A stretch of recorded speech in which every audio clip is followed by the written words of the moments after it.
Assalamualaikum warahmatullahi wabarakatuh.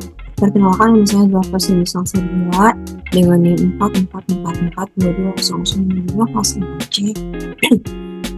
Di kesempatan kali ini saya akan menjelaskan mengenai analisis kadar abu dan mineral metode titrasi regens. Yang pertama, perlu kita ketahui apa itu abu. Dalam industri pangan, untuk mengetahui kadar abu itu sangatlah perlu, sebab dengan mengetahuinya kita akan dapat menentukan baik tidaknya suatu proses pengolahan. Abu sendiri ini merupakan zat anorganik sisa hasil pembakaran suatu bahan makanan. Kandungan abu dan komposisinya akan tergantung pada macam bahan dan cara pengambulannya. Kadar abu merupakan residu anorganik yang didapat dengan cara mengabukan komponen-komponen organik dalam bahan makanan. Kadar abu memiliki hubungan dengan mineral suatu bahan. Mineral yang terdapat dalam bahan dapat merupakan dua macam garam, yaitu garam organik dan garam anorganik. Sebagian bahan makanan, yaitu sekitar 96%, terdiri dari bahan organik dan air. Sisanya terdiri dari unsur-unsur mineral atau kadar abu. Kadar abu total adalah bagian dari analisis proksimat yang bertujuan untuk mengevaluasi nilai gizi suatu produk atau bahan makanan, terutama total mineral. Nah, tujuan penentuan kadar abu total diantaranya itu yang pertama adalah menentukan baik atau tidaknya suatu pengolahan. Misalnya, pada proses penggilingan gandum diharapkan dapat dipisahkan antara bagian endosperm dengan kulit atau katu dan lembaganya. Apabila masih banyak katu atau lembaga terikat dalam endosperm, maka tepung gandum yang dihasilkan akan mempunyai kadar abu yang relatif tinggi. Hal ini karena pada bagian katu kandungan mineralnya dapat mencapai 20 kali lebih banyak daripada dalam endosperm. Yang kedua, mengetahui jenis bahan yang digunakan. Penentuan kadar abu dapat digunakan untuk memperkirakan kandungan buah yang digunakan untuk membuat jelly atau marmalade. Kandungan abu juga dapat dipakai untuk menentukan atau membedakan fruit ginger asli atau sintetis. Yang terakhir itu penentu parameter nilai gizi suatu bahan.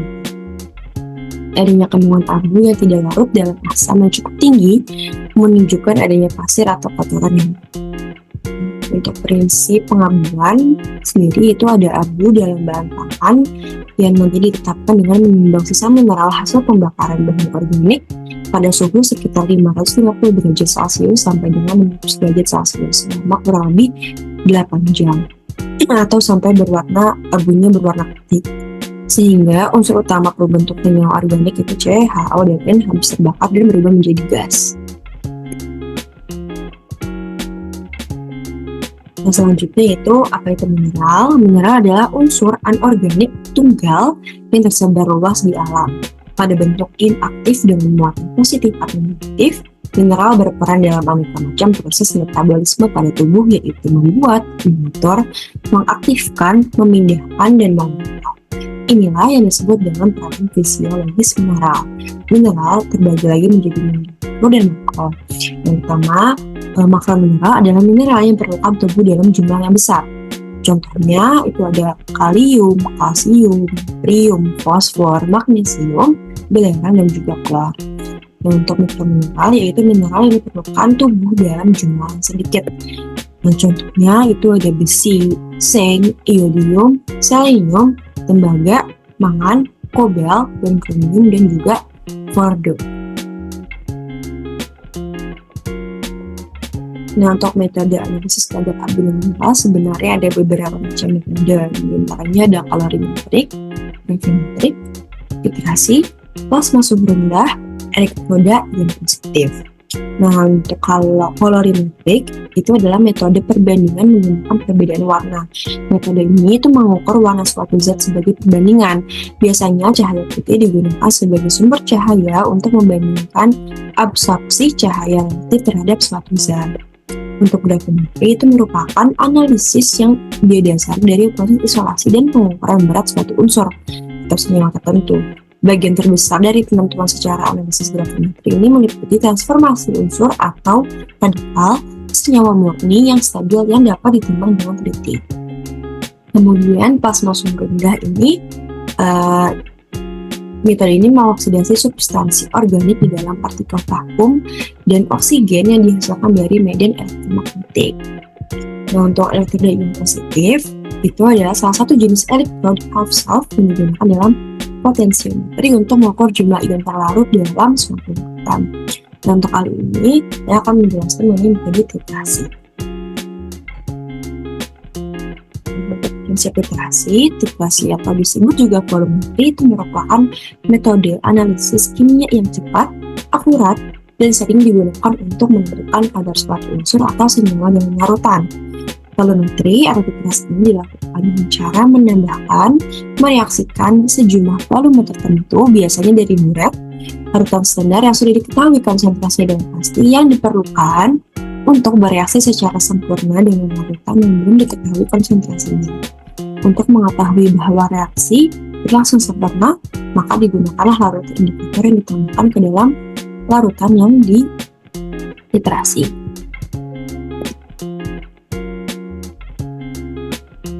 Dan untuk titrasi redox itu merupakan salah satu metode volumetri yang didasarkan pada reaksi reduksi oksidasi antara analit dan titran. Bila analit atau sampah berupa reduktor, maka titran harus berupa oksidator. Dan sebaliknya, apabila analit berupa oksidator, maka titran harus berupa reduktor. Titrasi redox ada berbagai macam, dan namanya disesuaikan dengan reaksi yang digunakan sebagai titran. Bila yang digunakan sebagai titran larutan permanganat, MN4 disebut dengan permanganatri. Kemudian titran cerium disebut dengan cerimetri, titran odium atau iodida disebut dengan iodimetri atau iodometri, dan seterusnya. Seperti halnya metode titrasi yang lain, untuk mengetahui titik ekivalen titrasi redox diperlukan indikator atau instrumen potensiometer. Indikator titrasi redox merupakan senyawa yang memiliki warna yang berbeda antara bentuk oksidasi dan bentuk reduksi. Nah, titrasi redox juga ada berbagai macam jenis. Nah, di antara itu yang pertama ada titrasi oksidimetri. Nah, titrasi oksidimetri adalah titrasi terhadap larutan zat reduksi atau reduktor dengan larutan standar zat pengoksidasi atau oksidator. Untuk jenis sendiri yang pertama ada permanganatri. Pada metode ini, larutan baku yang digunakan adalah kalium permanganat KMnO4 yang dilakukan dengan suasana berasam. Untuk reaksinya itu ada MnO4 dengan 8 hidrogen yang 5 elektroner menjadi Mn12 dan 4H2O. Yang kedua ada dikrometri. Metode dikrometri menggunakan larutan baku kalium dikromat H2CrO7 dalam suasana asam. Nah, reaksinya sendiri itu ada Cr2O72 ditambah dengan 14 hidrogen dan 6 elektron yang menjadi 2Cr13 dan 7H2O. Kemudian yang ketiga ada serimetri. Larutan baku yang digunakan pada metode ini adalah larutan serium SO42. Nah, reaksinya itu udah C4+ ditambah dengan elektron kemudian menjadi C3+. Kemudian yang keempat ada iodimetri. Metode iodimetri menggunakan iodin kedua sebagai larutan baku. Reaksinya itu I2 dan 2 menjadi 2I. Kemudian yang terakhir ada nitrimetri. Titrasi nitrimetri adalah titrasi oksidimetri yang menggunakan larutan standar yang merupakan oksidator yaitu nano didasarkan pada reaksi diazotasi atau reaksi antara amina aromatik primer dan nitrit dalam suasana asam membentuk garam diazonium. Indikator yang digunakan antara lain ada methylene blue, propiolin, dan campuran amilum.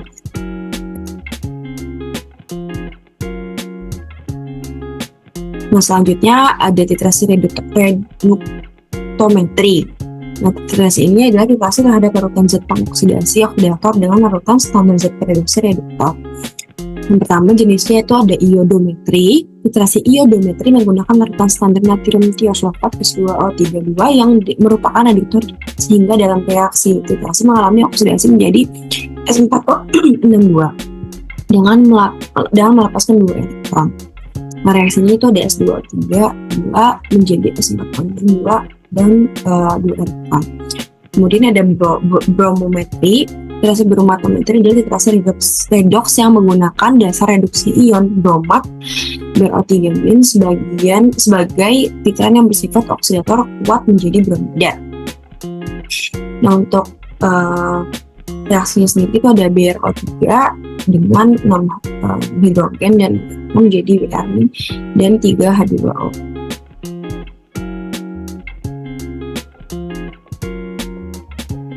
Nah, di kali ini saya akan menjelaskan mengenai titrasi permanganometri.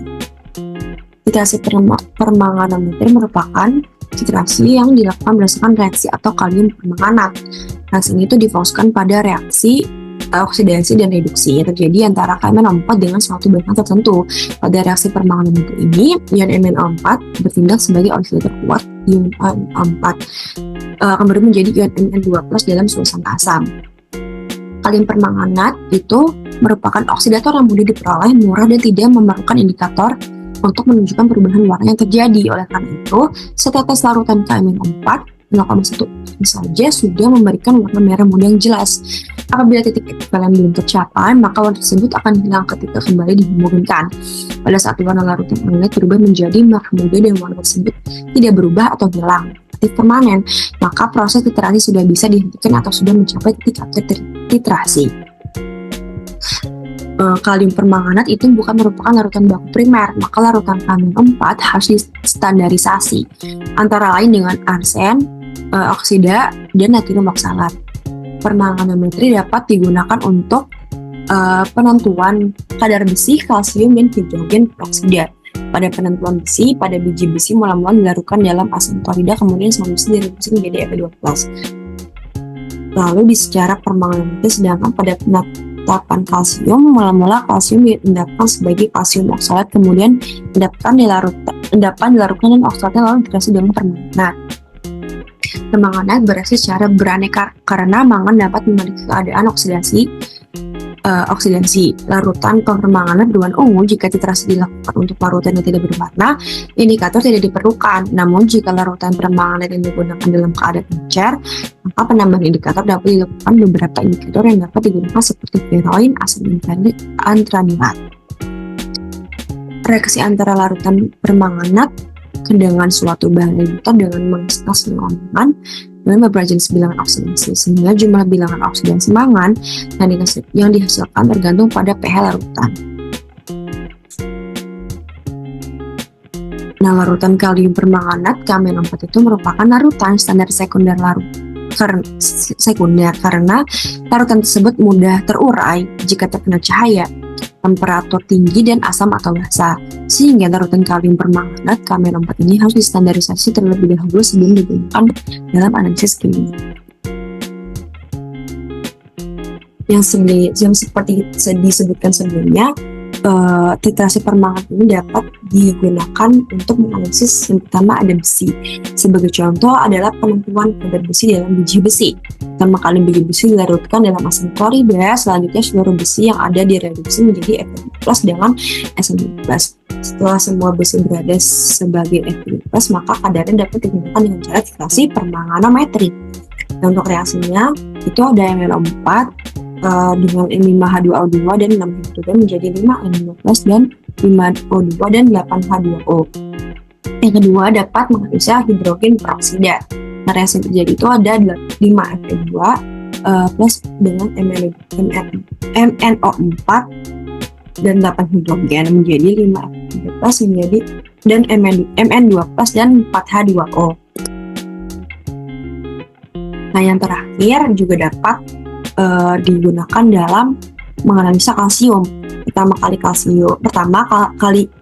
itu kalsium dapat dalam suatu cuplikan diendapkan sebagai kalsium oksalat, kemudian disaring, dicuci, dilarutkan dalam asam sulfat. Selanjutnya oksalatnya dititrasi dengan larutan permanganat. Sekian dari penjelasan saya mengenai menganalisa kadar abu dan mineral dan titrasi redox. Kurang lebihnya mohon maaf. Terima kasih. Wassalamualaikum warahmatullahi wabarakatuh.